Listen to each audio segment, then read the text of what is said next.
The Dave Hooker Show. A presentation of Off the Hook Sports. Objective insight, expertise, top guests. Available on YouTube, Apple, Spotify, and the Off the Hook Sports app. Download now for free. Also available on offthehooksports.com. I compute and obey. Now to Dave Hooker. Ready. Welcome and get on board right now as we've got a lot to talk about. It's a Tuesday. That means John Adams of the Knoxville News Sentinel will join us. Love visiting with him. And we'll talk about the next two SEC coaching firings because a couple happened yesterday. One while we were on the air, I believe. That Tennessee-Georgia line of 9.5. Caleb, has it moved?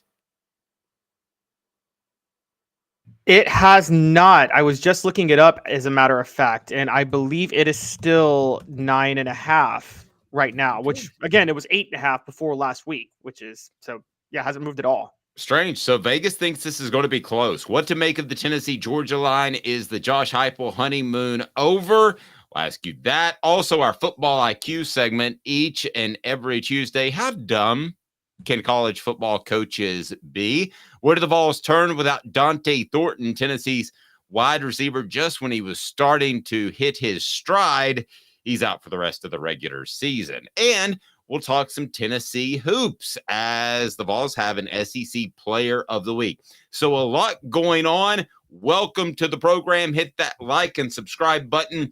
We greatly appreciate that. And we will go ahead and lead it off with today's tough question. It is on the YouTube channel, so please vote now. And this one's kind of important because I really want to get your thoughts, and I want you to share your thoughts on the message board because I wonder if this is the case after talking to people in the community. It is time for today's tough question. It's brought to you by our friend Andy Mason of AndyMasonRealEstate.com. Today's tough question. Take a side. Take a stand. The Dave Hooker Show. A presentation of offthehooksports.com. Today's tough question. It is on YouTube. You can vote right there. Brought to you by Andy Mason, AndyMasonRealEstate.com. And it is this.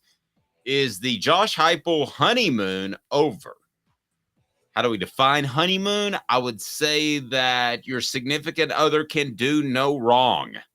And at this point, I sense that a lot of people are starting to scratch their heads and bringing up some real concerns about Josh Heupel. Let's bring John Adams in of the Knoxville News Sentinel, who, as always, is looking fantastic. John, how are you, sir? I'm having horrible allergies, so if all of a sudden I disappear, it's because I can't stop sneezing, and that's not really good show performance. So that's all right. That's all right. We'll work through it. With that shirt, did you make sure you rounded up all the cattle before you got inside? Ouch. No, I was lassoing cacti out in the Arizona desert. I got this shirt in Sedona, Arizona a long time ago, and I've actually had money offered to me for it. Well, I knew there was no doubt that you got that in Sedona. I was actually going to guess that. I hate that you stole that from me. I think the shirt looks fantastic. John, let me ask you, is the honeymoon over for Josh Heupel? Yeah, I think so. I mean, no coach stays in honeymoon mode for his career. It's going to happen to all of them at some point. Everything really has gone so well for Josh Heupel coming into this season. Winning 7 games in the first year with the mess Jeremy Pruitt left behind, and then a historic 11-2 season, historic compared to what was going on in the recent past, finishing in the top 10, beating Clemson in the Orange Bowl. All of that, I mean, it was just one big love fest, but not anymore. Not when you lose 36-7 to Missouri. Not when you don't have any really signature win. I mean, think about it. If a Tennessee football team points to a 3-point win in Lexington and Kentucky and says, "That was it, man. That was our game. We put it all together that night." that's not what Tennessee fans expect. It was, but I think the Missouri game wasn't that Tennessee lost. I mean, the game was pretty much a pick 'em. Missouri dominated every phase of the game, so much so that Tennessee fans couldn't even complain about the officiating or things of that nature. Now, fair point. So if we've got Cowboy John with us, then we have Beatnik It Caleb, who's rocking is that a mock turtleneck or a real turtleneck for the record? It's a real turtleneck. Don't be hating on my turtlenecks. I'm not hating. I'm just saying you look like John Malkovich. Ooh. Not a bad call, Dave. Caleb is the honeymoon. I think you look fantastic. I'm just trying to sell you guys a car. No, you look quite trendy. Hit the like and subscribe button. Vote on our poll right now. I ask you, Caleb, is the honeymoon over? For me, the honeymoon was over before his first game was ever coached. And I'm going to tell you guys why. Actually, Josh Heupel won me back over. But for me, Josh Heupel is like a relationship. Y'all ever been in a relationship that starts out really toxic, but then kind of starts to work out in the end, and you were shocked because it had such a rough start? You ever had one of those? No, I stay away from toxic relationships. No, I mean, I the get away first from sign those. of toxicity, I'm out the door. Yeah, I'm out the door. I'm out the door in the car and down the driveway. Okay, I know some marriages that have worked out where the couple started, they were toxic, and it's like, how are they together? But somehow they like managed to find like a connection, and they actually work out really well now. So I think they'll end up losing that in the end. But go ahead. Okay, well, because remember, the Josh Heupel hire was universally hated by Tennessee fans when it happened. Everybody wanted Hugh Freeze because when you fire a coach for cheating, the first guy you want to call is Hugh Freeze. But everybody at Knoxville wanted Hugh Freeze. And I think on top of that, Josh Heupel lost me when he very clearly tried to clear the field for Joe Milton to be the starter at the beginning of the 2021 season without giving anybody else a fair shot. It reminded me of Ed Orgeron naming Brent Schaefer the starter at Ole Miss before Schaefer ever set foot on campus at Ole Miss in 2006. And Heupel it was very clear Heupel was going to make Joe Milton the starter regardless of any merit whatsoever. And it reminds me of you guys know those NFL GMs that they want to put their stamp on the franchise. Even if when they take over, even if they have good pieces, they just ship them all away so they can get their guys. Cough, Reggie McKenzie with the Raiders. That's what I feel like Josh Heupel was doing at Tennessee. Joe Milton was his guy. It didn't matter that Hendon Hooker was significantly better. He started Milton. Now, to his credit, he switched to Hooker midway through the year, or early in the year. But to me, that already told me something about him that I just didn't like, honestly. Well, I think this, guys. I think the honeymoon is still ongoing. Hit that like and subscribe button. I want your thoughts on that because I still hear from Tennessee fans that want to place the blame on this season on Joe Milton. I think that's the easy way out. Now, who picked Joe Milton is the question, but I still think people want to believe in Josh Heupel. So I don't think the honeymoon is actually over. I don't think it will be over unless Nico struggles next season. I think that would be where you would be like, oh man, this isn't working out, John. No, I mean, to say the honeymoon is over, I think the honeymoon is definitely over because Josh Heupel was almost above criticism, and things worked out when he made a bad decision in starting Joe Milton in 2022, but it worked out, as Caleb pointed out, because he only started 2 games and he was hurt. I don't know how much the injury was a factor. I think they would have made the move no matter what. It was pretty obvious at that point after the Pittsburgh game. But I just think when these honeymoon periods, when a honeymoon period, I see that as a coach can do no wrong. That's how I look at that. It's almost it's an unrealistic. You can't sustain that. And what's happened this year, though, Tennessee fans want to believe in Josh Heupel. They almost have to believe in Josh Heupel because I think he's a very good offensive coach. He has the wrong quarterback for his system, and I don't understand why he didn't see that when he saw Joe Milton at Michigan. But he didn't for whatever reason. So to me, I still think of him as a really good offensive coach, one of the best in the business. But like any coach, he's got to have the right guy for his system. So I think fans want to believe in that. They also have to remember their recent past. I mean, True.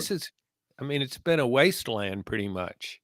Hit that like and subscribe button. Travis says, are you suggesting we have a baby to make the relationship better? I don't know what that baby would be. Another contract extension, maybe?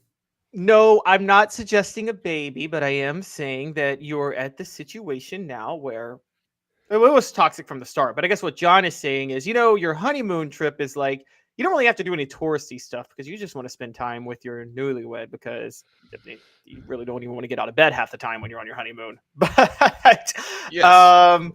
Let's when not get too graphic here. Yeah, that's pretty graphic. Okay. But Like now you're at a point where when the scene from European Vacation that they don't, they see the couple, they don't go see everything. I think he's gonna, our dad, if you remember that. But Dave, now how you're many at vacation movies did you watch? I've seen all of them, haven't you? No. But now you're at you're at the point where you kind of have to you got to do some touristy stuff. You got to enjoy the sights of whatever place you're going to, get out of the monotony a little bit. Yes, that's the monotony of being in bed. Okay, look at the architecture across the street. Love that. Okay, sorry, Dave. No, it's fine. Andy Mason, like in Vacation when they go to the Grand Canyon, they're like, oh, all right, we're here, Grand Canyon. Look, kids, Big Ben, Parliament. All right, so I want to remind you, AndyMasonRealEstate.com, over 40 years of experience in the biz. AndyMasonRealEstate.com, best service, best price. It's that simple. And Andy Mason will provide you a place to put your bed for that honeymoon, if that is the case. So there you hit that like and subscribe button. We greatly appreciate that. Well, let's look at the message board and get some feedback. Now, would we have gotten this? Obviously, the South Carolina game was a complete and utter disaster last year. Okay. But I'm trying to remember if the feedback, and John, you could help me with this, was more about, oh, this team didn't play well. It was this guy named Banks's problem as a linebacker, or was it more questioning Heupel? Because I can go down the list, and right now John's right and I'm wrong. Travis says, my God, our play calling has been so bad at times. I'm pretty sure they only practice screens. And Rocky Top Tom says, and I'm the play caller for our offense on the team I coach. I know play calling. I made terrible decisions on a series of play calls, but never an entire season of it. So sounds like, John, you're right. The honeymoon is over, because at least on our message board, which is probably leans towards optimism, we've got really, really a lot of people questioning Josh Heupel. And I don't think that happened last year after the South Carolina loss. No, even though the South Carolina loss was much, much more damaging. I mean, Tennessee's in the running for the college football playoff when that happened. The thing about last season, when things didn't go as planned, when things didn't go well, you could always point to the defense. Well, we don't have enough players on defense. But see, Josh Heupel, that didn't really stick to Josh Heupel. Josh Heupel's an offensive guy, and pretty much his deal, well, we'll outscore everybody.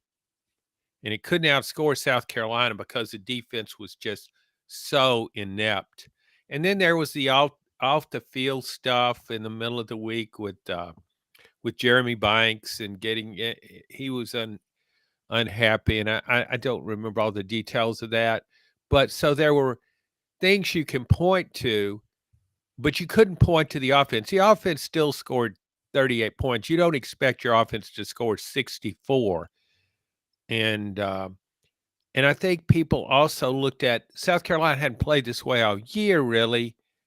And Spencer Rattler has a lot of talent, but he hadn't put it together. And this was kind of an aberration. But I think the main thing was you could point to the defense, because other quarterbacks had lit up Tennessee's defense. You could point to the defense and say, well, we just don't have enough defensive players. We get enough defensive players with Josh Heupel's offense, we'll be fine. But you can't say that this year. No, great point. John, let me get you to move your head slightly that direction. What the H? What the? What was he thinking? Release the hounds. The Dave Hooker Show. Keep cool. A presentation of offthehooksports.com. Hit that like and subscribe button. What the H? We talked about this a little bit yesterday. Unlike Caleb's turtleneck, we talked about the line, Georgia, Tennessee. He wasn't wearing a turtleneck yesterday, John, and you weren't wearing the Sedona shirt. What do you make of this line? 9.5. This tells me that Vegas thinks this is going to be fairly close. I wouldn't have been stunned if it was 17.5. If I'd have asked you, John, on Sunday morning after the Tennessee game, and you saw Georgia, Ole Miss, you saw Tennessee, you saw Tennessee, Missouri, what would you have thought the Tennessee, Georgia line would have been? If I would have just gone in there, blank slate, John Adams, what would you say? I would have said around 13. Okay. So they factor out of the things into that. Tennessee's really good at home. It's won 14 in a row.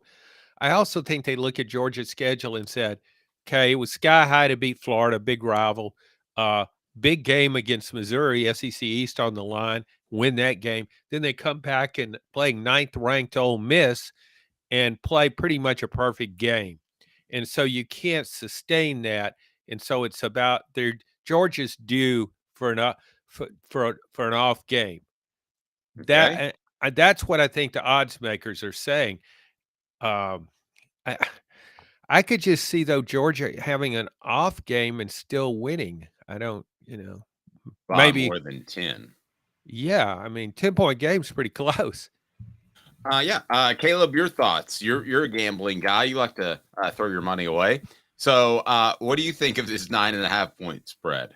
Yeah, I lost some money on Sunday. I made a lot of money over the weekend, but then I put some money on DeAndre Hopkins going over 50 yards on Sunday. But Will Levis decided that, hey, if DeAndre Hopkins is open, I'm not smart enough to throw him the ball. Okay, sorry. See, when gamblers lose, they always have an excuse ready. Yes. See, they blame it on somebody. It's not my fault. Will Levis is stupid and puts mayonnaise in his coffee. So do you. All right. So, what do you think of the line, Caleb? I wouldn't have been stunned if it was 16.5. John kind of lowballed me a little bit at 13.5. I wouldn't have been stunned if it was 2 touchdowns or more. Here's why I think they set the line. I think Georgia's last 3 games on the road have all been within 1 score, haven't they? I believe their last 3 true road games. Missouri wasn't a road game. They played that one at home, and so they. Oh yeah, you're right. Yeah. Florida technically was a road game this year, but we know that's at a neutral site. They failed to cover in each of their last 3 home games, or excuse me, each of their last 3 road games. Tennessee hasn't lost at home in 2 years under Heupel. Their only 2 losses at home under Heupel are the Hendon Hooker game where he first came in against Pittsburgh, and they should have won that game when Hooker came in. That was Heupel's second game, Hendon Hooker's first action, and then the Ole Miss golf ball game where there was very, very, very questionable officiating in that game. And they haven't lost at home since that Ole Miss game. And so I think they're looking at Tennessee at home. They're looking at Georgia on the road. They're also looking at Georgia poured everything until last week in beating Ole Miss during the week of practice because they knew that if they beat Ole Miss, they got the East locked up. And they knew that Ole Miss would be and I think in Georgia's mind before last week's game, they considered Ole Miss at home a better chance to lock up the East than Tennessee on the road. So I think they kind of knew, okay, let's put everything into It's kind of like when you have a game 6 at home in the NBA playoffs and you're like, let me close this out at home because I don't want to go back on the road to have to win game 7. That's what Georgia was thinking with Ole Miss.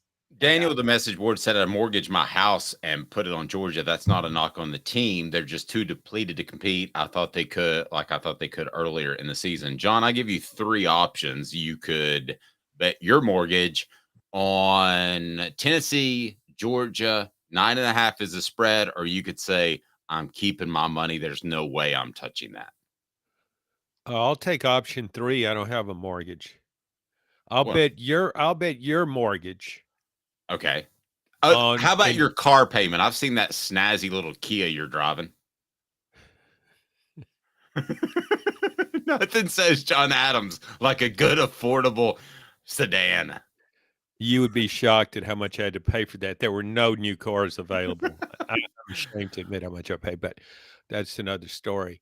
No, I would give the points. Here's one thing about I don't think Georgia thinks about clinching the East. I think Georgia thinks about winning a third consecutive national championship, and I think it thinks about trying to get better every week, and I think it's getting better. That's the other side of this. I think, yeah, it's had some problems on the road, but I think this team is getting better. It's healthier. Brock Bowers is not 100%, but Bowers at 80% is probably better than any other tight end in the country. So Lad McConkey's pretty healthy. Their running game, their offensive line has really gotten better. A lot of teams' offensive lines get better late in the year, and theirs certainly has. They're protecting their quarterback. So I think Georgia's really, really in a good place. And another factor to me in this, Kirby Smart never beat Tennessee when he was a player. Coaches really, leaves a lasting impression on the coach after if he were a player and things didn't go well. And I guarantee you he thinks about that every time his team gets ready to play Tennessee. I don't think Georgia will have a huge letdown in this game. Here's why I would take Georgia with the points. Then I would not bet, and then Tennessee would be the third option. Is because, guys, this is tough for me to say. This is brutal because I don't like questioning effort. But Josh Heupel did a little bit after the game, the Missouri game, Caleb, and that's disturbing. I mean, and he came out of this press conference yesterday and said, no, it wasn't effort. It was not playing smart. Well, either's very troublesome, Caleb. But really the effort part of it with nothing left to play for as a gambler, I'm asking you, that would scare me to death because Tennessee, I mean, could go out there and really lay an egg if there's an effort issue. This could be bad. Yeah, but I don't think there's going to be an effort issue, honestly. I think there's a lot of older people on this team that feel like they have a lot to play for with the year drawing to a close. I think that may have been concerning. I don't know if Josh Heupel's right about that. I think Josh Heupel has a problem diagnosing intangibles. If that's a phrase I could use, I think Josh Heupel evaluates pure talent and then says, if I coach that guy, he can do this. And doesn't take into account intangibles at all on how committed the guy is or what's upstairs or anything like that. I think Josh Heupel just believes that he can put the pieces to where they belong. I'm not saying that's a good trait at all. I think once you guys tell me, y'all have covered this longer than I have. I know the NFL when the NFL scouts quarterbacks and everything, they have to pay attention to intangibles. You kind of got to pay attention to that when you're recruiting too, don't you? When you're scouting talent recruiting, or is it more just look at the raw talent and call it a day? I think you completely have to factor that in, John. I think it was the only smart thing that Derek Dooley said. You want the bell curve where most of your guys are in the middle that are talented and good character guys. But at one end, you probably got some guys that are uber talented that aren't very character guys. And the other end, you've got the character guys to pull them all up. No, I think there's a lot to be said for that. Yeah, I think so too. But I think it's so hard to evaluate those intangibles. What round was Joe Montana drafted in? Is he like a third, fourth round guy? I was fourth for some reason. And of course, the classic case was Tom Brady.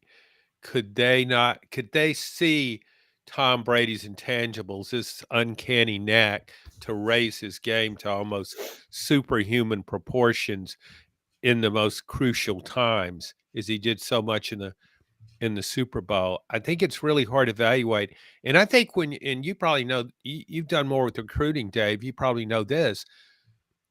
I think it's really hard to get to know somebody you're recruiting. There's not that much contact. And then you talk to people who know the recruit. Well, how many people, even if they think this guy's the scum of the earth, are they going to tell a college coach that? I don't think so. I think that they won't stress the negatives because they feel, well, maybe this kid will turn it around. He'll be better in college. He'll mature, that kind of thing. So I don't think you can get a really good profile of a high school recruit. I think that has been a factor for every college football coach. And it's gotten worse and worse and worse as time has gone on. I felt like Yeah, I know of instances where Philip Fulmer went to a high school, now, albeit it was in Knoxville, and checked on the player's grades and checked on his whether or not he was showing up to class, and it probably was an illegal contact, but had the he cared about the player. I guess it doesn't matter now. It was Lee Smith at Powell, and he cared about the player because they had a family ties, and he goes in there and he checks his grades, he checks his attendance. That's not happening nowadays, John. No, not at all. So it's really, again, I mean, the best thing, and when you're evaluating, so you're everybody if you're hiring somebody, the best thing you can get on someone is someone who has worked with him, been around him, whom you respect, and he gives you a good recommendation. That's probably the best thing. I remember when I hired you, David, the News Sentinel, and I asked other people that had worked with you, and it was kind of, so. But I liked you. So I made the hire anyway. I didn't always go. With that approach, but I think by and large that's what you do, and I think you do that. But I don't think you can trust people now to give you an accurate portrayal of how a 17 or 18-year-old is. Interesting. And who would have better ties into those schools that would probably get a better real answer, be like a Kirby Smart. Rick Terry Jewelry Design. I'm sorry. Oh, that's fine. Rick Terry Jewelry Design. They want to be your jeweler looking for affordable game day jewelry. How about the Fire Opals, a Tennessee tradition? RickTerryJewelry.com. They want to be your jeweler, and those Fire Opals are awesome. Go ahead, Caleb. Well, that's where I was yes, there are intangible issues with Tennessee because I don't think Josh Heupel evaluates them well. I don't think Kirby Smart, I'm not sure he coaches them well. I think, I got to be honest, I don't see this Georgia dynasty run the same way I saw the Alabama dynasty runs of the early 2010s, because Georgia has consistently, for 2 years now, shown up in at least half their games and basically said, we really don't want to. It's been very clear they don't want to play that game that day. The problem is they're so insanely talented. I mean, these are two of the most loaded teams ever. I think these two Georgia teams, this Georgia run, the talent is more loaded than even Nick Saban's runs in the early 2010s, where they can afford to just take days off and say, oh, fourth quarter. Oh, shoot, we're down, guys. Let's go win this real quick so we can go home and party. I think I really think that's how Georgia's thinking. And I think they're able to get away with it the same way. I think their whole schedule has been what Tennessee was with Vanderbilt in the 90s, where Tennessee didn't really want to play Vanderbilt, but they knew when it got tight, when they needed to play in the end, they were going to win the game. And that's why they won, 14-7, 12-7, 17-10, where I think the scores when Peyton Manning was there. And I think Georgia does that weekly, guys. And they turn it on maybe 2 or 3 times a year when they feel like there's something significant to play for. I think last week was one of those games where they turned it on. I think Kirby Smart may want to turn it on this week, but you can't let that happen with your players consistently and it not come back to bite you. And I don't know whether or not he turns it on. I don't know if his players are going to be willing to turn it on for a second straight week because they haven't done that all year. Well, to John's point, I do want to throw this at you, John. I think that you bring up a really good point as far as the connection with the high school coaches, because when you're Alabama or Georgia and you're other than the most highly, highly rated prospect, what are you going to do when you show up on campus, John? You're probably going to sit for 2 years. So you need the kid with the right mindset that is willing to sit for 2 years. Whereas Tennessee has been selling over the past 15 plus years immediate playing time.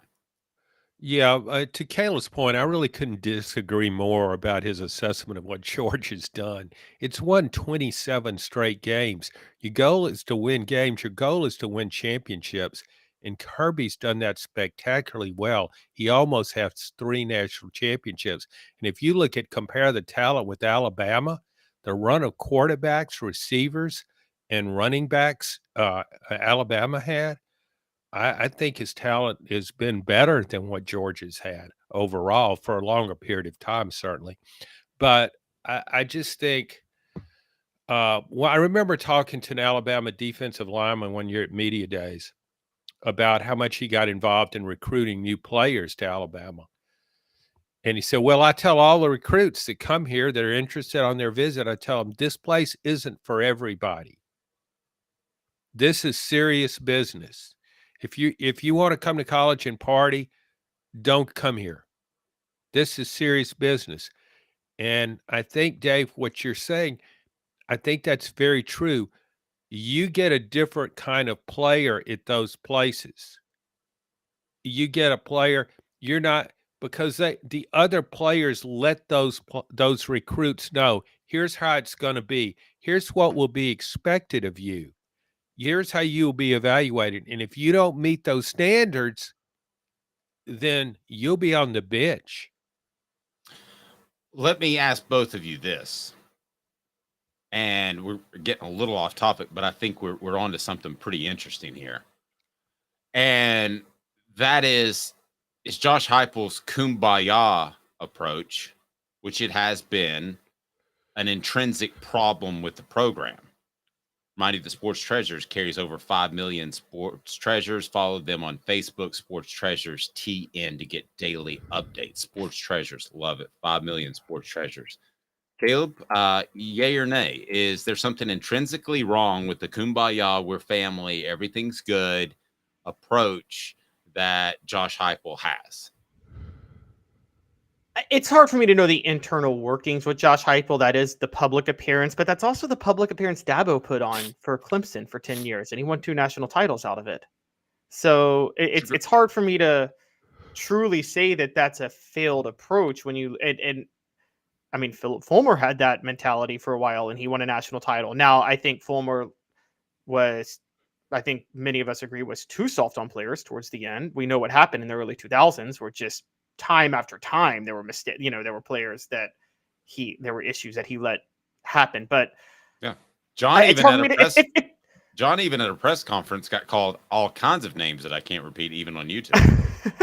But it's also, guys, we're forgetting that Kirby Smart is also doing a kumbaya approach. How many drivers is he going to? How many players is he going to get arrested for driving for massive reckless driving issues? And say, Caleb, not a big deal. That's not the players' problem. That's not their fault. I mean, the cars are too fast. Yes. Yes. I mean, they're just steering it. I mean, lower that, top out at 75 and the program will be fine. Well, speaking of sports cars, John and I were talking last night, and Joe Milton's kind of like the best sports car in the world without a steering wheel. And part of the reason I think he's playing is the kumbaya approach. See, I tied that all in? Because you don't want to upset Tennessee's upperclassmen, which I think is bunk. No, that's a good point. Remember when Nick Saban brought in Jalen Hurts and started him as a true freshman? Remember in the championship game when he pulled Jalen Hurts and put in Tua Tagovailoa? I mean, great point. When you make it, when you set up lay the foundation for your program, and the main thing is to communicate what you expect, so everybody understands. And the competitive nature of it is, you've got to do this and this and this. If you do that, you'll keep playing. But okay, go ahead. No, you go. Well, no, I'm just saying, yeah, everybody wants to have good team leaders and good team chemistry. But the thing is, players know who the best players are.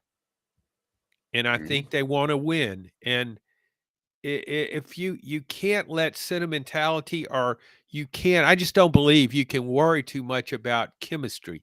These are competitive athletes. They want to win games. If they're not winning games, they're not happy.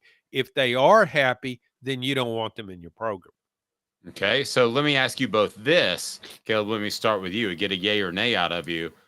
Would Josh Heupel have benched Jalen Hurts / Joe Milton for Tua Tagovailoa / Nico if he had needed to at halftime? Was that the SEC championship game? That was the national championship game. Yeah, so, national championship game. Yeah. Would he have done that? I think he actually could have done that. I think part of the Again, I told you guys this yesterday. I think part of the Joe Milton thing is it's easy to do this because Joe Milton's not going to be here next year. Whereas with Jalen Hurts, you got to make that decision because Jalen Hurts and Tua were both going to be on the roster the next year. So it's I kind don't of think there's any way. I don't think there's any way in hell he would make that change. He benched Milton for Hendon Hooker. Yeah, but I mean, look how Milton got bad hurt. Milton was. I mean, well, you're talking about two guys who are starting in the NFL now, both talented guys. Maybe Hurts wasn't perceived that time. I don't believe there's any way Josh Heupel would have made that move. That's troubling to me. All right, I'll tell you what we're going to do. 2 minutes, and then we're going to tell you the coaches that are on the hot seat and how it affects the Vols. Because I think the next coach fired, and there were 2 on Monday, I think the next coach fired is going to be good news for Tennessee. Next 2 SEC coaches fired because Sam Pittman is just a matter of time. Sorry, Sam. 2 minutes off the Oak Sports. Got cataracts? We can fix that. Never miss another moment. With a little help from Doctors Campbell, Cunningham, Taylor, and Hahn at cctis.com. Hi, I'm Rick Terry, and we at Rick Terry Jewelry Designs pride ourselves in the highest quality craftsmanship from a family-owned business here in Knoxville for over 35 years. At Rick Terry Jewelry Designs, we also take pride in being an affordable option for all your game day accessories, especially those fire opals. At Rick Terry Jewelry Designs, we want to be your jeweler every day and especially on game day. Go Vols! Hi, Mike Davis here with City Heating and Air, reminding you to always dare to compare. Our team provides quality local heating and air service, installation, and maintenance across East Tennessee. We use only the best equipment like American Standard heating and air conditioning for your residential, new construction, or commercial needs. Honesty, dependability, and customer satisfaction have been the cornerstones of our business since 1961. City Heat and Air. Dare to compare. These mountains hold and defend a spirit far better than moonshine. A drink that holds flavor, that becomes necessity. A hard cider made and relished by folk who are as hearty as they are legend. A refreshment that can only be found in one place. With a taste that makes you say, give me 3 bottles of the good stuff. Tennessee Cider Company, where necessity can be found. What's up, everybody? This is Jacob Warren, asking you to like, subscribe, and share. Dave needs this. Objective coverage. Hey, that's new. If we get caught, we're going to jail. The Dave Hooker Show, a presentation of Off the Hook Sports. YouTube, Apple, Spotify, and the free Off the Hook Sports app. I'm going to need to see some identification. Back to Dave Hooker. Portions of the program brought to you by Tennessee Cider Company, the original hard cider of the Smoky Mountains. Use the promo code HAT, that's HAT, to receive some free swag with your cider order, available most anywhere in the U.S. I have a goal for this upcoming 2024 year as we're approaching the end of the calendar. I've had a sushi roll named after me that John loved. Also a margarita named after me. The goal is for a hard cider named after me. What do you think about that, John? Yeah. We could get a for those on YouTube, we could get a hard cider named after Caleb, and it could have like a little turtleneck around it. I would last as long with a with sushi as I would a toxic relationship. Okay. That's good. I would be driving faster than a starting Georgia football player. They're not an By the way, I gotta call Travis out on the message board since we're talking about relationships because he said Georgia would show up flatter than my prom date. Travis, have you seen my prom date? Look at Big Pimpin' there. Wow. Just want to throw some heat. Let's get to 4 downs. 4 downs. One day I'll show you guys my prom picture on here. I'm up for that. 4 downs brought to you by our good friend Don Self at State Farm, College Dale, Ooltewah. I'll tell you more. 4 downs is right now. 4 downs. 4 questions. 4 answers. The Dave Hooker Show. Four Downs. A presentation of offthehooksports.com. I got stood up for prom. Or actually dumped 4 days before prom.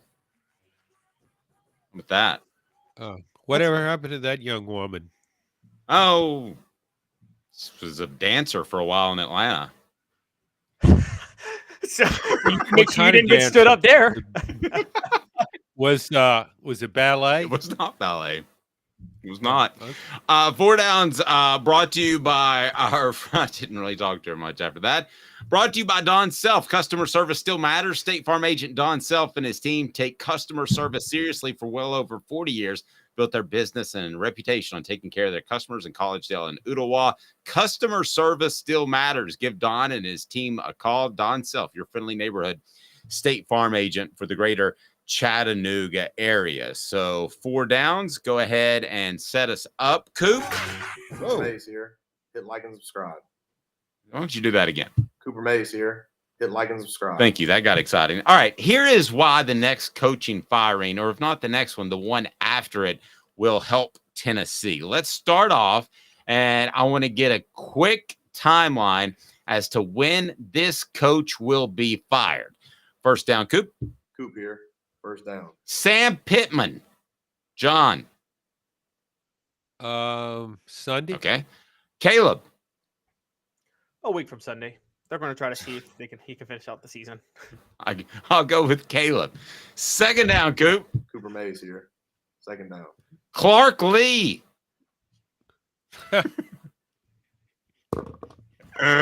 Before next year, Caleb, or not? No, I don't think Vanderbilt's a school that fires coaches after 2 bad years. I mean, aren't you allowed like 7 bad years at Vanderbilt, or what's the rule? Like 4? I don't know how many. I think it's 18. There's no limit. All right, now here's where I think it helps Tennessee. What down, Coop? Tennessee center Cooper Mays here.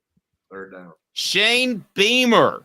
We all know Pittman's going to be the next coach fired, but we're talking about the next 2 SEC firings. Is Shane Beamer the post-Pittman firing? John? He certainly should be on the hot seat. South Carolina can be unusually patient for an SEC school. I think Shane Beamer will be around next year. I don't think he's getting fired this year. I think Billy Napier could get fired before Shane Beamer. Well, that's what I was getting to. Okay, so let's go ahead and get to that now. All SEC center Cooper Mays here. Let me Shane Beamer. Yeah, well, give me Shane Beamer now. He's going to be fired a year from now because Shane Beamer is going to be Shane Beamer without Spencer Rattler will be Butch Jones without Josh Dobbs. It'll be identical. Okay, so 4th down is Billy Napier. I've not been on the Billy Napier train from the get-go. Caleb can tell you this. He's a detail-oriented coach. It's what everybody said at SEC Media Days. But what does he coach really well? At least with Saban, defensive backs, with Kirby Smart linebackers and great recruiter. You can say that for both of them. Josh Heupel, an offensive coach. I never figured out what Billy Napier coaches better than everybody else. I've never found that out. So with Billy Napier, I think he will be the next coach to be fired, John. And I have no reason to believe that Florida will go out and make a great hire. That's Tennessee's SEC East rival, other than Georgia. Your thoughts on Napier and how another change could possibly help the Vols? Well, Florida gets a lot of credit for hiring Steve Spurrier and Urban Meyer, who won national championships there and dominated the league for a while. But their overall coaches in 60 years. Yeah, no, that's what I'm getting to. I mean, most of these guys. I mean, they also had Will Muschamp, Jim McElwain. I could add a few more to that list, and now Billy Napier. Billy Napier's recruiting well. Good for him. Most Florida coaches recruit well. He's going to lose 14 games, 7 games each in his first 2 seasons at Florida. So how do you come back? How much could he improve next year against what should be one of the toughest schedules in the country. I see Billy Napier having 3 consecutive losing seasons, and Florida cannot keep a coach after 3 losing seasons. And again, you can point to the recruiting and say, yeah, well, he's building something. But look at the other coaches there who recruited well. Ron Zook recruited really well and set the table for Urban Meyer. But you didn't want Ron Zook. You think Ron Zook would have won 2 national championships? Of course not. No. And Rocky Top Tom says Napier and Beamer have beaten us when they had clearly better rosters. They're not bad coaches, and they're in relatively young tenures in their school. I don't know that the young tenures, Caleb, matters as much with the transfer portal now and NIL. I think the old 5 years to get it turned around thing is antiquated, and it's more like 3. I think it's always been 2. I've never seen a coach that didn't have a good second year that worked out. Honestly, I've never seen a coach that didn't have a good year by their second year that didn't work out. And I think Billy Napier will be fired next year. I think they believe, he's selling keeping this recruiting class together, which they have like a top 4 class still, don't they? But I think once he starts losing a lot next year, they're going to fire him. I got to push back on both of you guys, though. And this is something I brought up last week, John. You weren't here. I think the culture of Tennessee is still not looking in the mirror, because we talk about Florida, 2 coaches in 60 years who worked out. Tennessee's only hired 2 coaches who've won legitimate SEC championships in 60 years. Doug Dickey and Philip Fulmer. None of Johnny Major's championships in the SEC were legitimate or outright. So it's like Tennessee's only had 2 really good coaches in 60 years that worked out, and only one that won a national title in 60 years. So it's not like Tennessee has much more to brag about over Florida in the post-war era of integration, which is what I call the modern era of college football. Well, I mean, I think Johnny Majors was a really good coach. And I think he had a very challenging schedules and things. He laid the groundwork for Philip Fulmer to win a national championship. I don't think Philip Fulmer would have won a national title if Johnny Majors hadn't set things up for him by bringing in a lot of talent and getting the program going. I mean, Tennessee they had a couple of seasons where if things would have broken the right way, they could have won the national championship. And I thought the same thing with Doug Dickey. He was a really good coach too, but things didn't break his way in a lot of close games. John, I want to take the perspective of look at the SEC East and what it'll be in 2 or 3 years.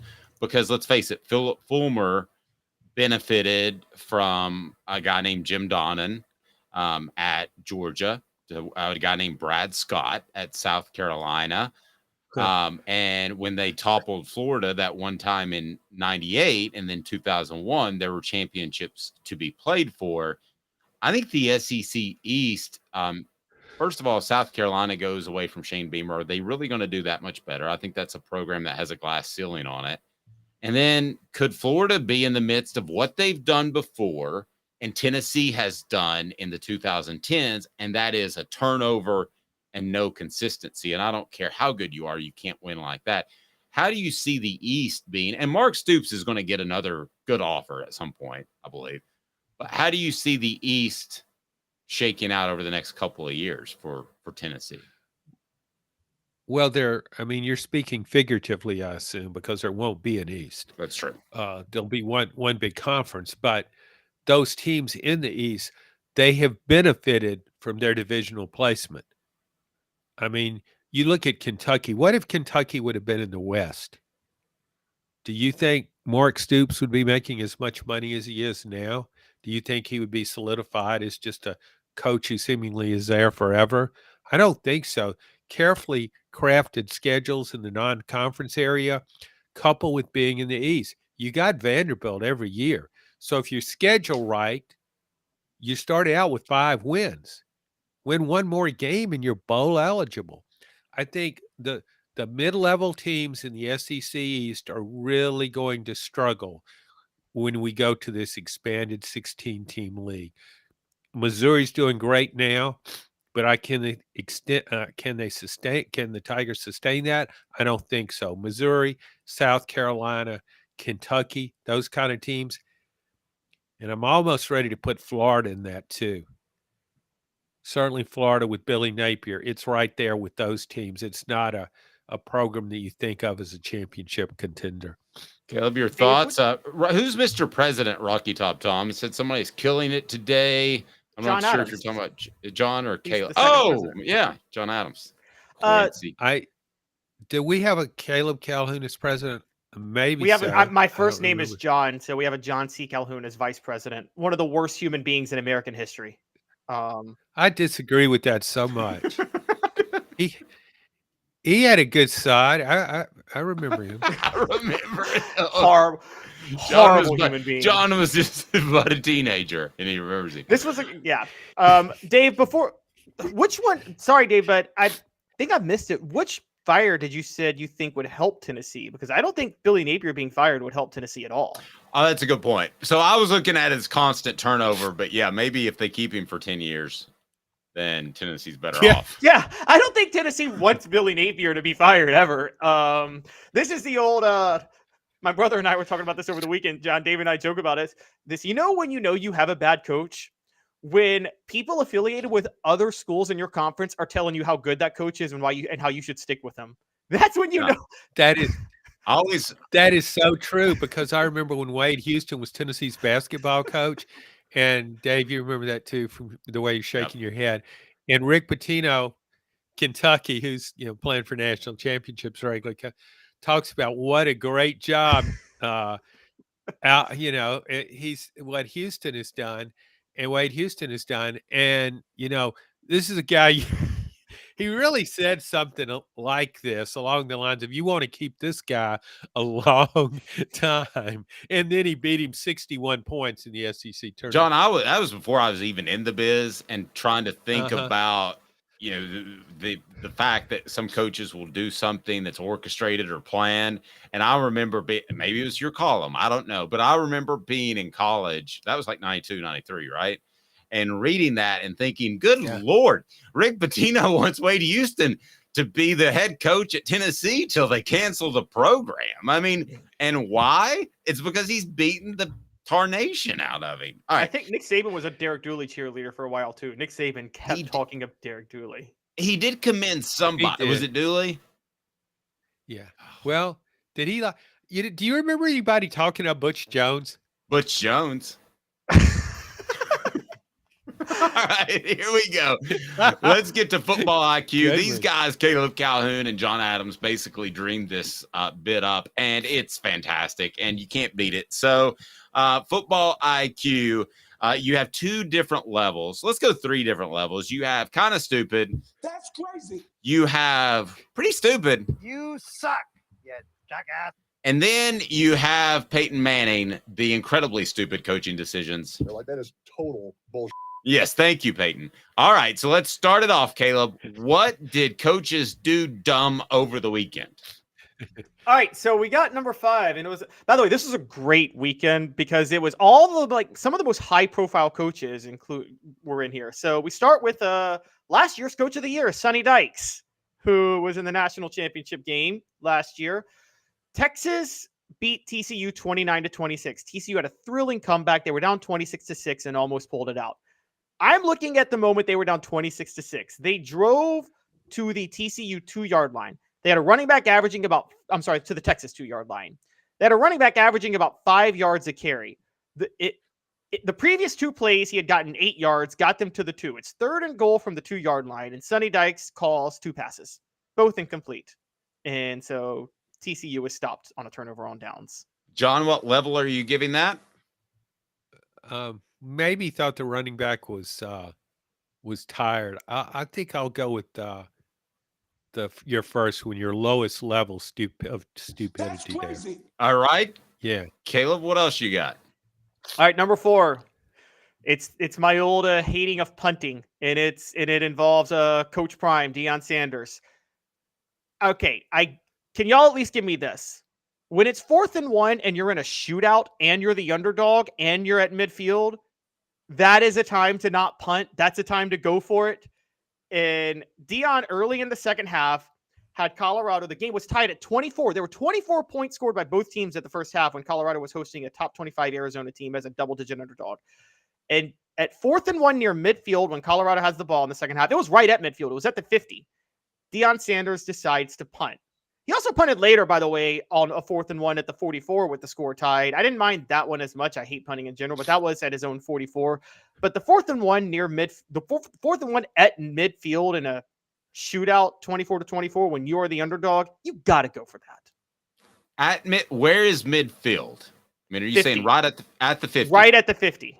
Okay, well, that's my rule. Then You suck, you jackass. I would go for it.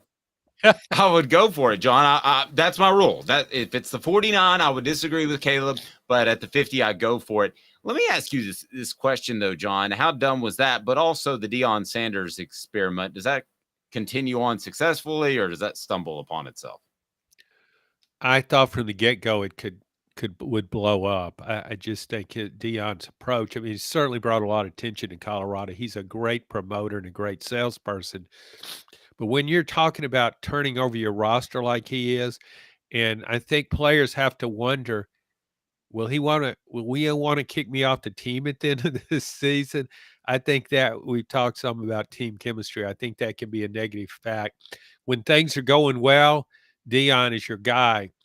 Things aren't going so well, I'm not sure he's your guy. And I'm not a Deion hater at all. But I don't know if this plan, this great scheme of his can work out at this level. All right, Caleb, What do you think? What do you think of the punt on 4th and 1, John? Though, what were your thoughts? You disagree with me? No, well, I'm not. I think you're crazy obsessive about punting. I mean, let's establish that, and I think you have. So no, but I agree with you. What you have to do, and you have to consider the situation, the flow of the game, the talent on the other team. If this is a 7-7 game and it's 4th and 1 at midfield, I'm saying, okay, I'm going to pin these guys deep because they have no offense. Well, maybe we'll get a turnover. Maybe we'll get the ball back in even better situation. But no, in that situation, I'm shocked that he would not go for it. All right, Caleb, what else we got? All right, so moving on. Our man Mario Cristobal, the football IQ king of the year. Yeah. I love this one, guys. So Florida State beat Miami because Miami was short a timeout and desperately trying to move the ball late in the game and threw an interception and could have used that timeout when at that point, or when Florida State got the ball to try to stop the clock and get it back one more time. The reason they didn't have that timeout was because with the score tied at 10 early in the third quarter, a 3rd and 13 came up from the FSU 30. Mario Cristobal decided to burn a timeout. Now, this wasn't a clock winding down delay of game. This was, let me call a timeout to talk about this 3rd and 13 play.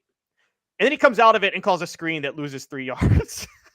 John, if I went culmination, Mario Cristobal calls, I would go with Peyton. But because we're just discussing one, technically, You suck, you jackass. that's what I'm going to. And Well, it makes you giggle a lot. Yeah, in fairness to your system, I think it's a very thin line between you suck and that's total bullshit. Okay? It's very, very thin line. And I kind of lean toward the you suck assessment. Which one is worse? I laugh every time you do I know that. you do. God, It's like is this peak bad or just middle bad?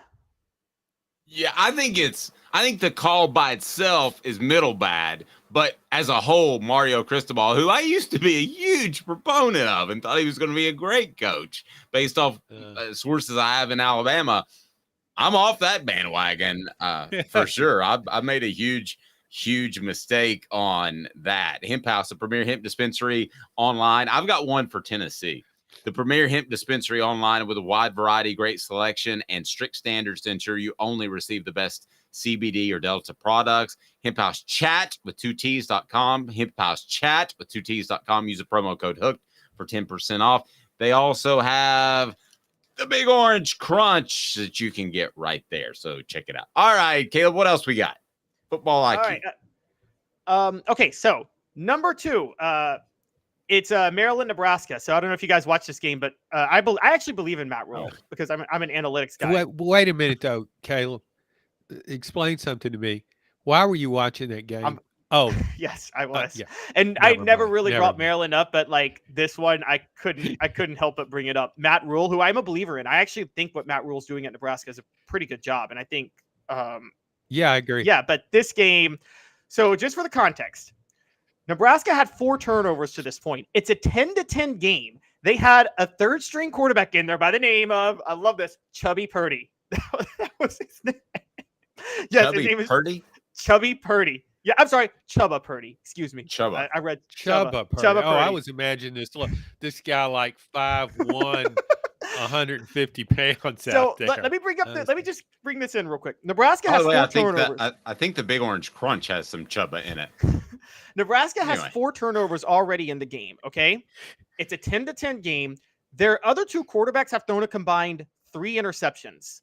Chubba Purdy has completed 1 pass, yet miraculously, they get to the red zone with 3 minutes to go. Now, in a 10-10 game where you've had 4 turnovers and you're in the red zone with 3 minutes to go and you've run the ball the whole way down the field and you have a quarterback who's completed 1 pass, you don't put the ball in the air, right? That's just rule number 1. You take the field goal and get out of there with the win. But Matt Rule was like, let me throw it with my quarterback who has completed 1 pass. They won't be expecting that. Sometimes I think coaches are like, I think outside the box. They won't be expecting that. In my mind is, they're not going to expect you to be so stupid. And so, like, he throws it with Chubba Purdy, and Chubba Purdy throws an interception, and Maryland returns it, and then that sets up Maryland for a game-winning field goal to win 13-10. I mean, I don't care what the situation is. Chubba Purdy, someone named Chubba Purdy is not throwing a pass on my behalf, okay? Yeah, and I'm going to go with that one on this. That's crazy. Travis says, simmer down now. Caleb's getting pretty excited. All right, so I've got one. Is that all you have, Caleb? No, I got one more, but I think we should save this one because this was a Butch Jones-esque performance. So give me your Tennessee one first. Tell me the game. Give me Penn State and Michigan. Thank you. I was wondering if we would get around to that. Okay. What was that? Well, no, go. He wants to close. We got to close with this, Dave. It was a Butch Jones game. Good Tennessee. I got a good Tennessee close. So okay, it's your show. Go ahead. All right. James Franklin coached a Butch Jones in the Swamp game on Saturday, and it starts with down 14-3 in the first half. Penn State scores a touchdown. You don't chase points here. Kick the extra point. James Franklin goes for 2 because, you got to cut it to a field goal lead in case these are the only points anybody scores the rest of the game and you need a field goal to tie. Dave, that's not it, though. This is a series of my headline is not James Franklin's call. It's James Franklin ... all game.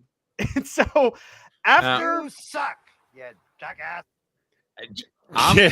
I think that is incredibly dumb and almost went the next level. John, you can't be chasing points. I think it sends the wrong message to your team until you get into the probably 4th quarter, late 3rd, but especially not in the first half. Yeah, I wonder what the manual said about the chart on when to go for 2. That's still not his worst decision of the game, though, because in the second half, James Franklin decided to burn a timeout to punt on 4th down. Now, that was a great punt play he drew up out of the timeout, guys. That was just incredible. I was really blown away. Yeah, I will say this too. Caleb and I have talked about how easy it is to win at LSU because the in-state town, Louisiana. There's a similar thing to a smaller extent in the state of Pennsylvania. Those kids really love Penn State, despite all the bad stuff that's happened, which I don't want to get into. But Penn State really loves kids. In other words, James Franklin, we see that his stock is dropping via Smoky Mountain Red. I think that's an easy place to win. I think he's held on there too long. And I think if Penn State really wants to take it to the next step, he's helped rebuild the program, John. But I don't think they win long-term with the former Vanderbilt coach. You? Well, the thing is, though, I still give him tremendous credit for what he did at Vanderbilt. That was unheard of. So I think he's a good coach. Maybe he's not as good a coach now as he was in that situation. I think he'll win wherever he goes. He may not win at the level you expect, but he's going to win a bunch of games. Okay, here we go. Wait. There's still one more dumb decision he made. I told you guys, it's James Franklin all game. Okay. All right. So then it's 17-9, and guys, hell's about to freeze over. This is when you do punt the ball. It's 4th and 6 from his own 30. A 17-9 game. Michigan has only scored a field goal in the second half, and James Franklin goes for it after using a timeout to punt on 4th and 2 early. That's a Hal Mummy-esque decision, John. Oh, very much so. I remember going on 4th down from his own 21, I think on his first possession in Neyland Stadium. That worked out well. And that's spots Michigan the ball, by the way, and they score a touchdown to go. You know what that made me think of, John, back in the days when I played NCAA college football or Madden, like somebody's had too much to drink if they're going for it on their own 21 on 4th down.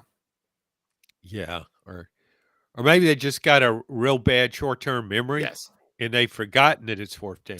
I like that. What was the most impressive thing about the Franklin mistakes was how excited Caleb got going through each of the mistakes. Did you notice how his passion for this just kept building? When he got to the last one and you tried to cut him off, if you were within shooting range, he would have fired right in the leg. All right, mine is not playing Nico to this point, and I'm going to go ahead and say that is total bullshit. And it is. Dave would hire James Franklin over Josh Heupel, John. That's what we're learning here. I think James Franklin is an incredibly overrated coach, but I do like what he did at Vanderbilt. Why can you? I don't know. Let's do a show on Jay. I don't think he's overrated. I mean. Do a show. Penn State's just not as good as Ohio State and Michigan. But John, Franklin does. I think he can do a lot of things right, but he does make basic in-game mistakes a lot. This is not the first time James Franklin has made basic, ridiculous in-game decisions. Well, you can pick apart. I mean, we've already established that these guys are not Mensa people, but when it comes to game day decision, that's pretty much a foundation of this whole segment. But I think in terms of what he does with a program, how many people do you think could have done what he did at Vanderbilt? I don't think there are that many. No, I agree with that. John, how do we follow your work, sir? Word of mouth. I think somebody, hey, John Adams, you heard, oh, yeah, he writes for the Knoxville News Sentinel, knoxnews.com. He does a podcast with Blake Tottmeyer, SEC Unfiltered. Yeah. Just talk to people. Get out there in the community. They'll tell you. Good stuff, John. Thank you, sir. I greatly appreciate it. Thanks, John guys. Adams of the Knoxville News Sentinel. Now, the question I have for you after Football IQ, which I do love that segment, is where do the Vols turn with Dont'e Thornton out for the season? How many receivers do they have that can even play? We're going to discuss that next, because this just in, without an adequate quarterback and adequate receivers, Tennessee's offense really doesn't go. So can they go with another player, specifically another receiver down? That coming up, as I remind you that portions of the program are brought to you by our friends at Apex Apparel Group. Design, brand, market your way. Call Tyler. Unique products to promote your business with unparalleled customer service.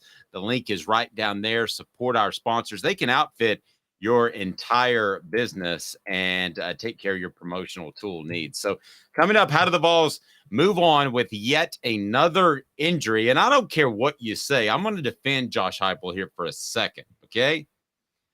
He has had an inordinate amount of key injuries. Other than the quarterback position, I can't think of a way that Tennessee could have been more decimated by injuries because of where they happened, not necessarily the amount of. So we'll discuss how Tennessee moves on with another injury. I don't know. Caleb's got it broken down. Stay tuned. 2 minutes off the Hook Sports. Sun, sand, and salt water, the beach is a very relaxing place. Unless you wear contacts. Ow! Open your eyes to the best the beach has to offer with LASIK vision correction from Campbell Cunningham Laser Center. Sports Treasures in North Knoxville is one of the South's largest sports cards and memorabilia dealers, featuring over 10 million sports cards from vintage to modern. Sports Treasures carries a full line of hobby boxes, singles, autographed memorabilia, Tennessee Vol collectibles, fan cave decorations, and so much more. See a museum full of collectibles at Sports Treasures, 4819 North Broadway in Fountain City, and Sports Treasures on Facebook. Sports Treasures, where the real sports fan goes to shop. Have Have you seen the latest TriStar Hats Co. product? TriStar Hats Co.? What's that? You know, those really cool hats, shirts, tumblers, and even license plates with 3 stars like the official Tennessee flag and stripes like the American flag. Pretty patriotic if you ask me. Ah, gotcha. Seen those. Those are cool. Where can I get them? Simple. TriStarHatsCo.com. And if you order now, there's 10% on any order $50 or more. Plus, use the promo code HOOKED. With the promo code HOOKED, you get 10% off. That's hooked. And don't forget free shipping with any order over $50. Stock up at TriStarHatsCo.com. That's TriStarHatsCo.com. There are plenty of wannabes out there, so make sure you go to TriStarHatsCo.com for the best quality and customer service. Will do, and I'll be sure to use the promo code HOOKED. That's hooked when I do to save an additional 10% off. TriStarHatsCo.com. TriStar Hats Co. is a trademark of TriStar Hats Co. LLC. Any use without express written consent is prohibited. What's up, everybody? This is Jacob Warren asking you to like, subscribe, and share. Dave needs this. Objective coverage. Hey, that's new. If we get caught, we're going to jail. The Dave Hooker Show, a presentation of Off the Hook Sports.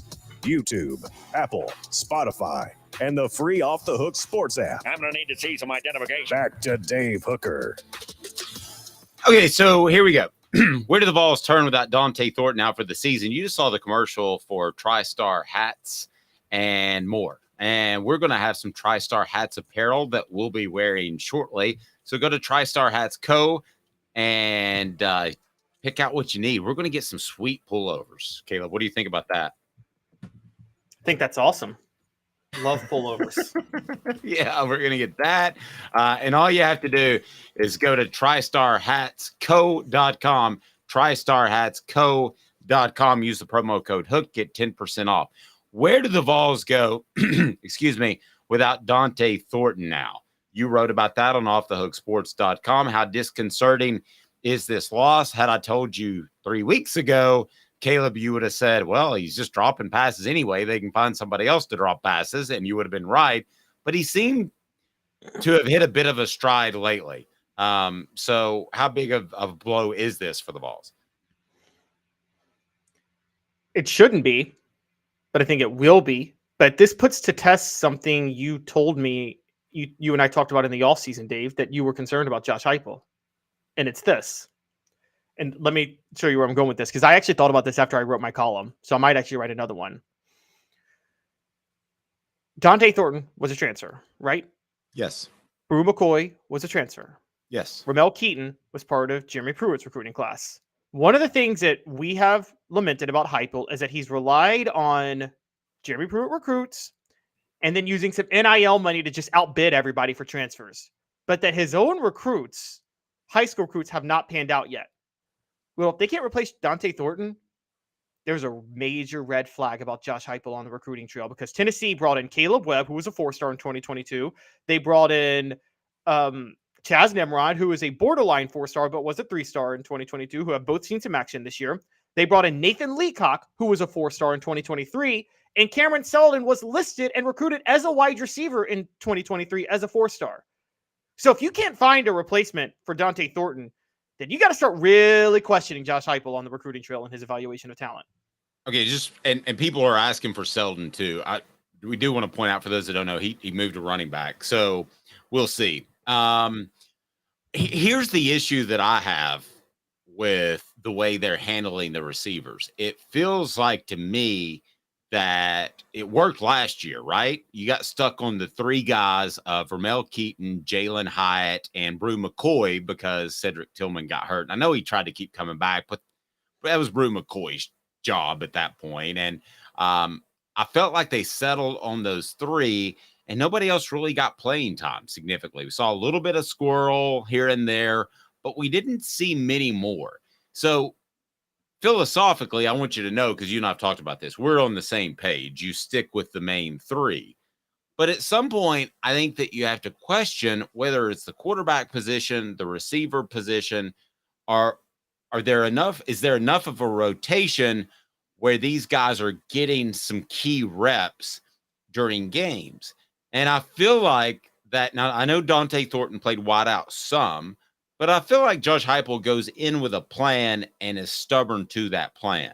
This isn't the only instance where I think he's too stubborn, but this would be the one we're talking about right now.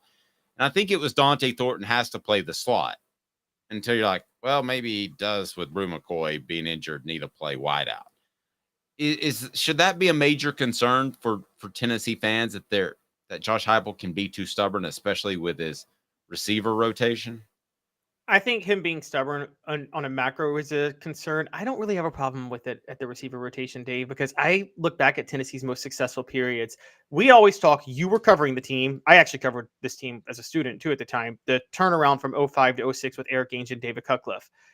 You know what no one talks about?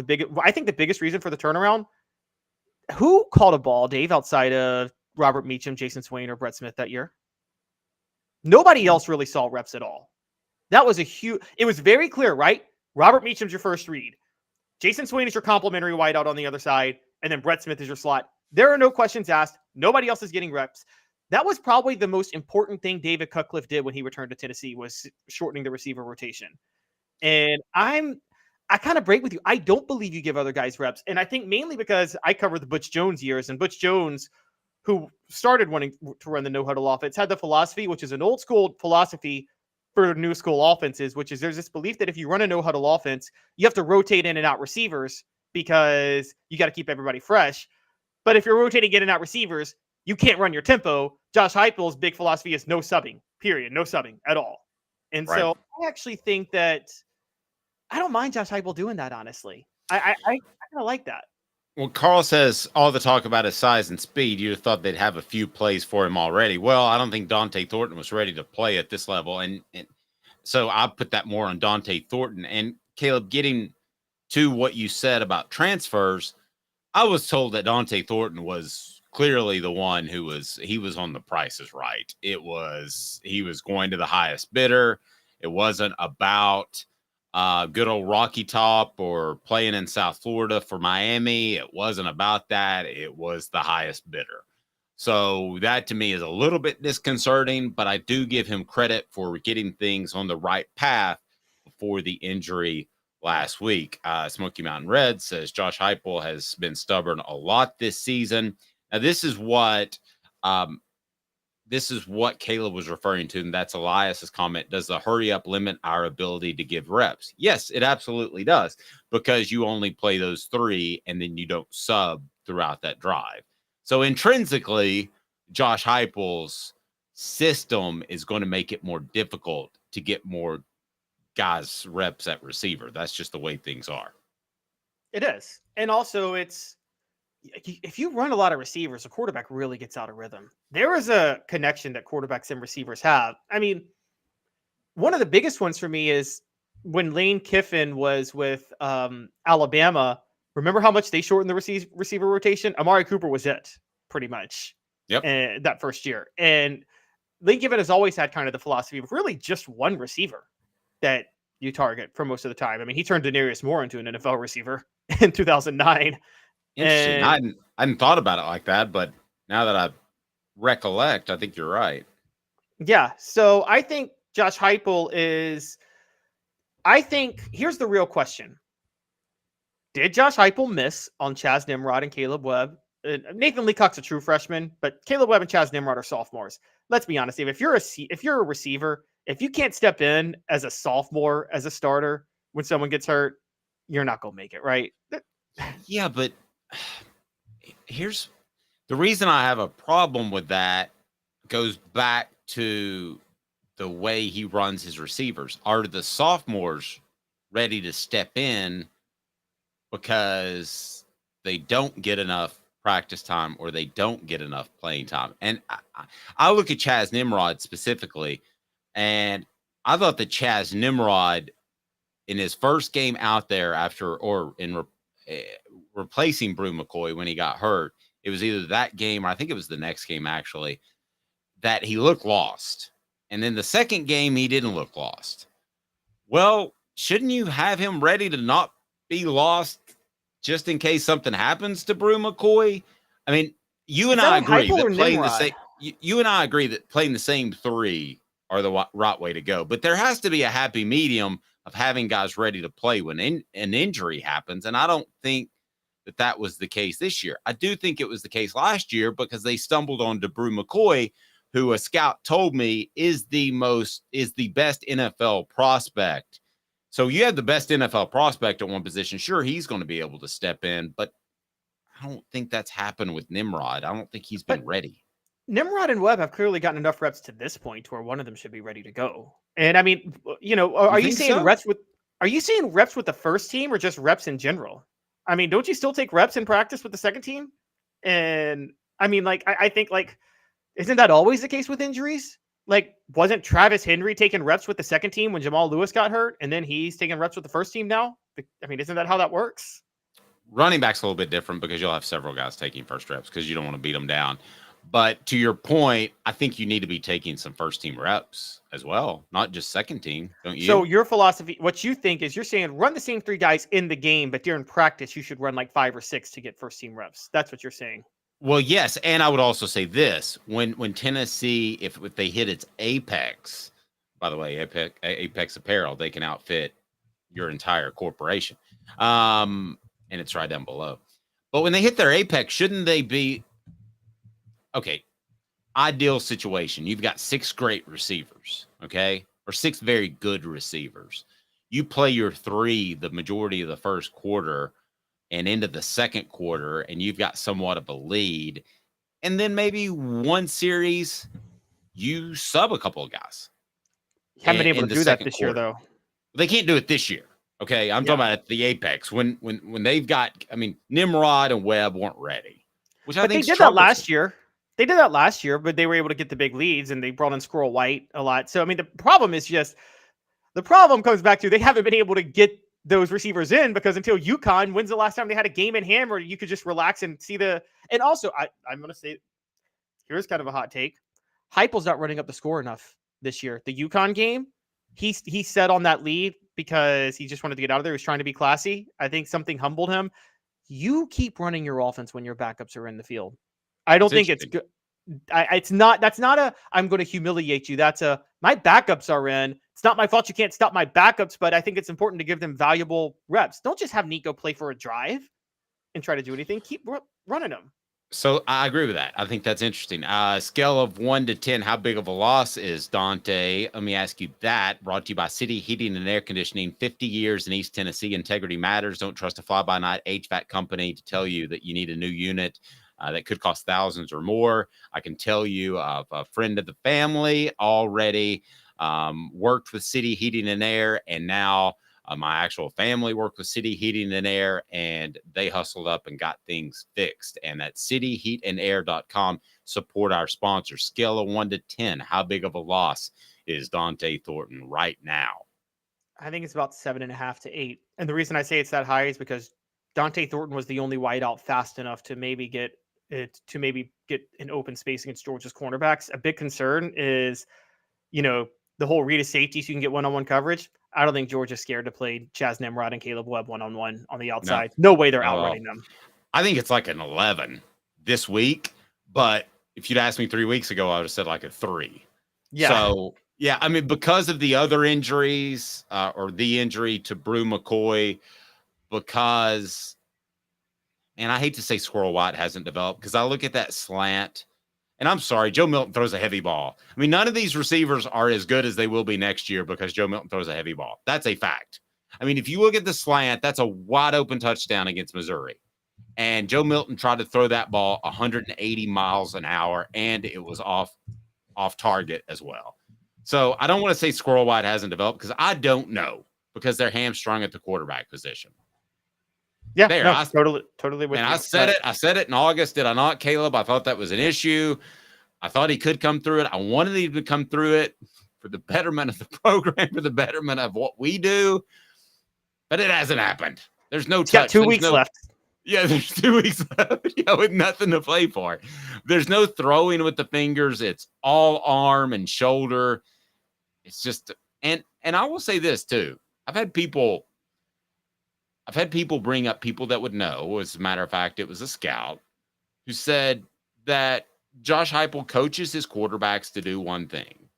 And as an overall head-to-toe quarterback coach, there's some concerns there as far as footwork, because it's a simple one-read thing, a lot like doing the option. Now, we'll see what Hendon Hooker does in the NFL. He could dismiss a lot of that, but as for now, I think that's a realistic concern. Herald Group Security Solutions, leadership experience, specialization. You deserve to be safe in your workplace. Your kids deserve to be safe, at their school. We're working with private schools now. We're going to push that to public schools. Leadership experience, specialization, addressing problems through unique mission-specific mitigation techniques, also making your children safer one school at a time. All you have to do, go to your work administrator or your school administrator, say, go to Herald Group Security Solutions. Give them a call to make this place safer, avoiding the tragedies that have marred our country's history recently. Herald Group Security Solutions. We're talking about former servicemen or who are very, very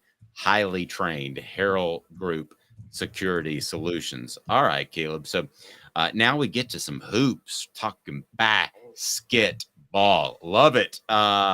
We have an SEC Player of the Week as the Vols beat Wisconsin. And I noticed that Andy Katz, by the way, in his power rankings, had Tennessee number 1 in the nation. So we haven't had a chance to talk much basketball to this point, but what do you make of the Vols early on? It's hard to tell because of how Wisconsin played Tennessee. Because on paper, we said Tennessee should go more offense. They scored 80 points, which is good.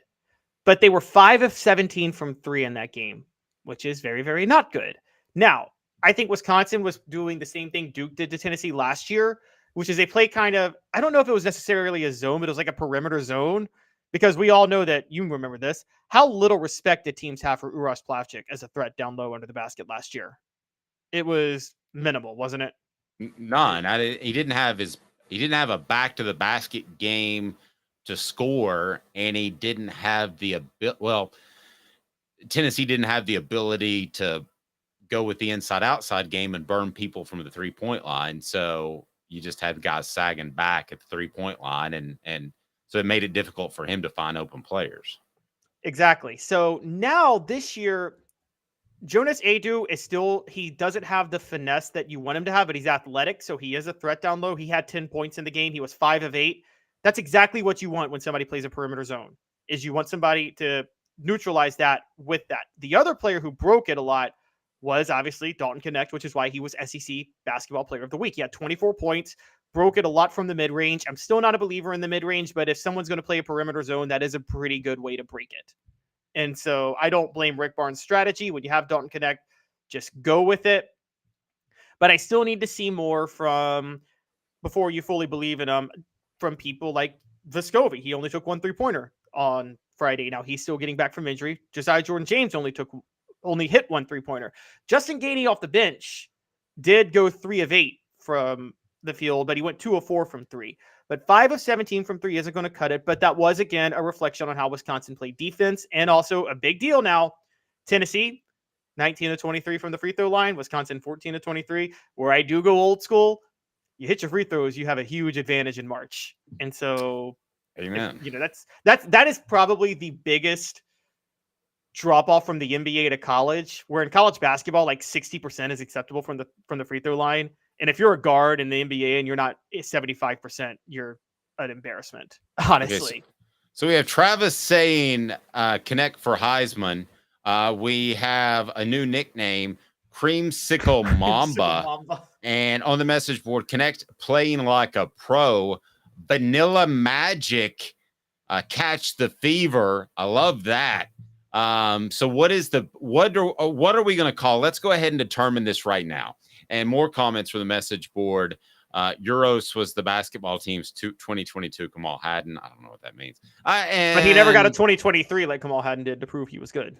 Yeah, basketball team is deep and talented. I agree. So let's go ahead and make our predictions now as the season has begun. This Tennessee basketball team, I'm going to ask you 3 criteria on the message board and of Caleb Calhoun right now. They win the SEC regular season. I don't care about the conference tournament. They make the NCAA tournament. They make the Sweet 16. they make the Final Four. So give me, that was not 3. But do they win the regular season, and how deep do they go in the NCAA tournament is a much easier way to say it. I still have them winning the regular season because I do think that Rick Barnes' style is conducive to being able to win the regular season. Make the NCAA tournament. That's like the most given thing you've ever. Yeah, the escalation. Don't worry about that. How far do you think they go? These are our official predictions. I say they win the regular season, and I say that this Tennessee team makes the Final Four. I say they win the regular season and get bounced out in the second round, because why would I ever believe in Rick Barnes? Like, the Sweet 16 is like a unicorn. It happens once every few years with him. And I still think he grinds his players. I have to be proven wrong. I'm giving him credit for his personnel change. But Dave, you said this last week, and I'm bringing up the Wisconsin game again, and Tennessee won. I don't think they won how you want them to win in March, though, in this game, which is crazy to say. Rick Barnes went back to the mid-range. You said he would do that in January when things are getting a little tight. He did that on Friday.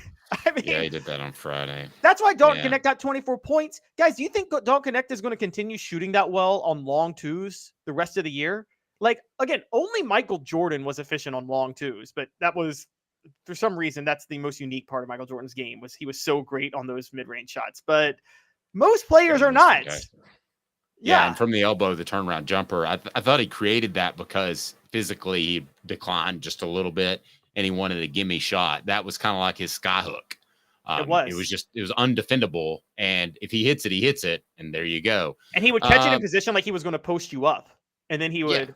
Yeah, it was gorgeous, and he didn't even have it until like 10 years into his career. That was the crazy part. It's like, where in the H did that come from? Buzz Peterson coached him how to do it. It was Buzz. Buzz called and said, "Hey, I was just wondering there, buddy. Have you thought about a turnaround jumper from the elbow? I mean, just go ahead and give that a try.